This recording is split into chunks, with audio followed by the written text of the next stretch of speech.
Hey, good morning everybody. It's Mike and thanks for jumping on with me this morning. Hey, let's finish up our conversation from yesterday. Is there a bubble? Is it about to bust? Are real estate prices in Atlanta about to start to decline again? Are we about to go through 2008 all over again? Of course not. But I know we're all running into people that run around saying stuff like this. Well, I'm going to wait to buy a house until next year because I think prices are going to go down. I think we're in a bubble right now and it's about to burst. They don't know what the hell they're talking about. But let me show you why they don't know what they're talking about. It's so easy to be Chicken Little, isn't it? The sky's falling, the sky's falling. Hey, do you ever hear people predicting great things to happen? No. You never do. You only hear predictions about bad things to come because it's just so easy to do. It's just so easy. I call it intellectual laziness. And it's a form of arrogance that some people have to have an opinion about everything, whether they know anything about what they're talking about or not. So let me prove it to you. Yesterday we started talking about why real estate prices are up in Atlanta and why they're not going to come back down anytime soon. Because there's some fundamental things at work here. It's called supply and demand, right? So our supply is down right now. For prices to drop, part of that would have to be that supply is going to greatly increase. But we talked about yesterday, if you look at supply, listing inventory as a pie chart, well, there's several different slices to that pie, right? There's new construction.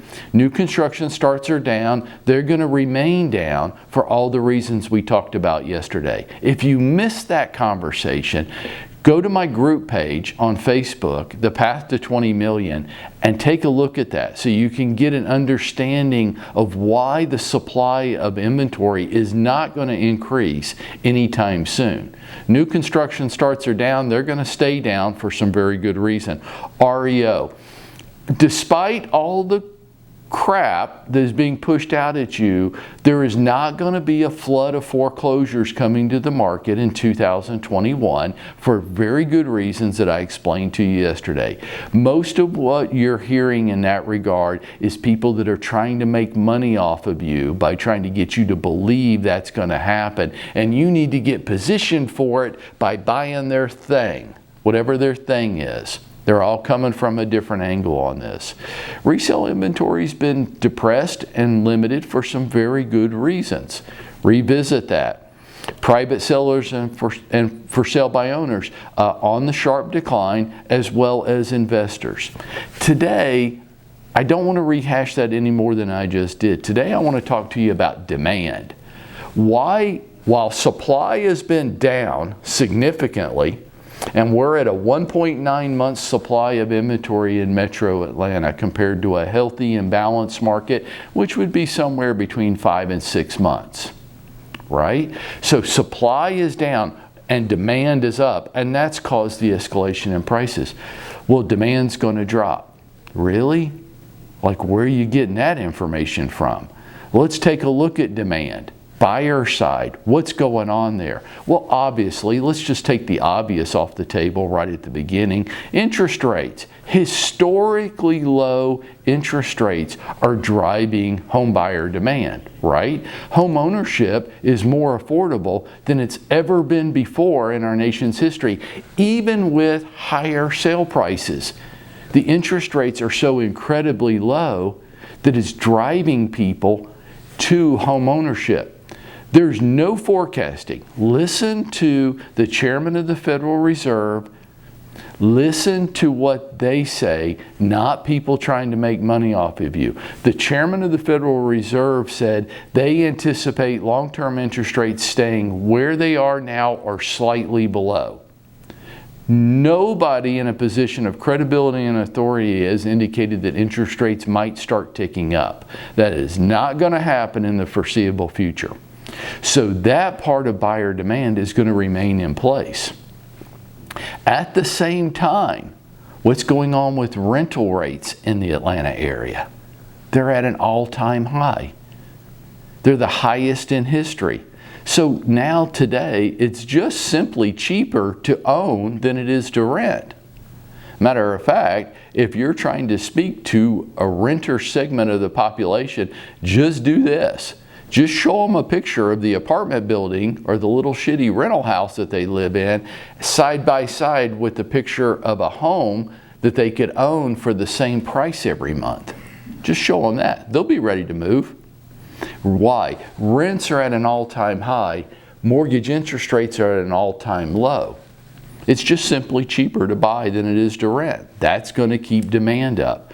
What's another reason? Credit. Millions and millions and millions of people went through significant credit impairment during the hard recession of 2008, 9, 10, 11, 12, right? We went through a decade of recovery from that horrific event. But guess what? In 2020, their credit is starting to be repaired. They have aged through it in many cases. So they are re-emerging into the buyer pool segment. They are now becoming qualified. Yeah, they might have had a foreclosure. Yeah, they might have had a bankruptcy. Yeah, they might have had a short sale. But that was a decade ago. And now they're reestablishing their credit. So they are coming back into the buyer pool, creating more competition, which again keeps prices up, right? Number 4, despite COVID, which has been a serious, obviously a serious interruption to everything this year, right? But despite COVID, the Atlanta area employment rate and the stock market equals a strong economy. Now, granted, there are many parts of our economy that have been significantly impacted and have not come back. But there are many, many parts of our economy which are strong or stronger than they were 7, 8 months ago. There are parts of our economy that have reemerged robustly, real estate being one of them. So our economy has weathered this storm with COVID and is responding with a surge.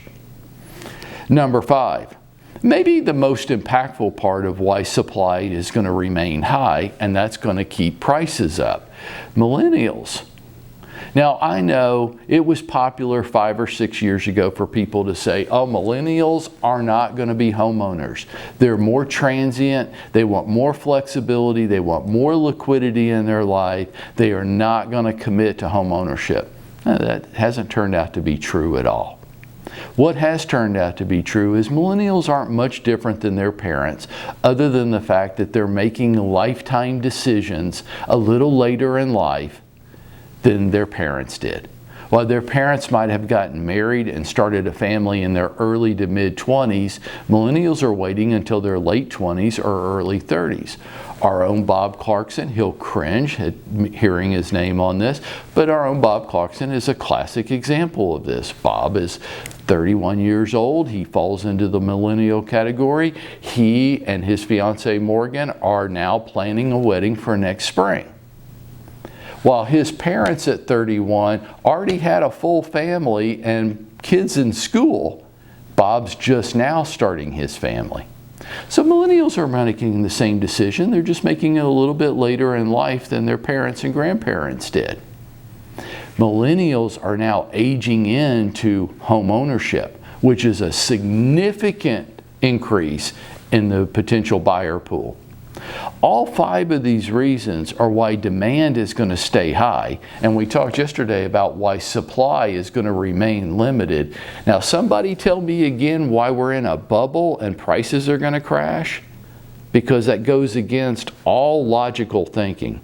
For the bubble to burst and prices to start going down, supply is going to need to greatly increase, and I'm kind of fascinated about where that's going to come from. And demand's going to need to drop during a period of what we just talked about, all these different factors. Folks, none of these factors are likely to happen. These are just people pontificating on things they don't know anything about. But I want to give you some ammunition to engage in the conversation, to help people understand why that belief system may not be accurate. What I think is going to happen for 2021, I don't know. If I knew, I'd be living on an island somewhere and sending my private jet to pick you up and fly you down for the week. I don't know what's going to happen in 2021. Nobody knows what's going to happen. A year ago, I'm still looking for the person that predicted what's all gone on in 2020, right? But you can look at some fundamentals to indicate where trends are emerging. And I see no trends that indicate anything with the bubble. So help your customers, go out there, help them understand this, help educate them on what does influence real estate, and help them take advantage of maybe the greatest real estate market for both buyers and sellers that we'll see in our lifetime. And one more thing, go out there and make it happen for yourself today.